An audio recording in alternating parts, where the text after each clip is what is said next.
Yes, like literally, like just an open audition. Why'd you do it? Because my dad told me to. I think he was sick of me like screaming at the top of my lungs on my piano every night at like 12 a.m.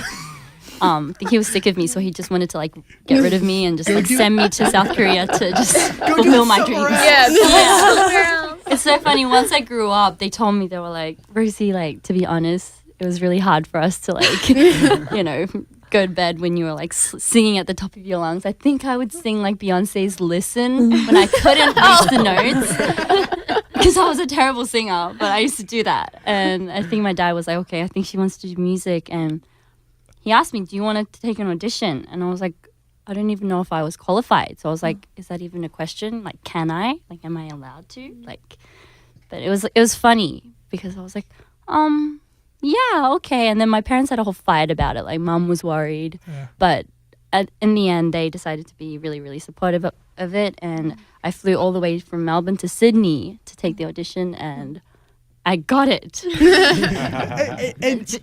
and then what? So bizarre. Do your parents fly with you to Korea? Do they just ship you off? No, yeah, they flew with me to Korea, but then after they dropped me off, they had to come back to Australia because they've got their jobs there and everything.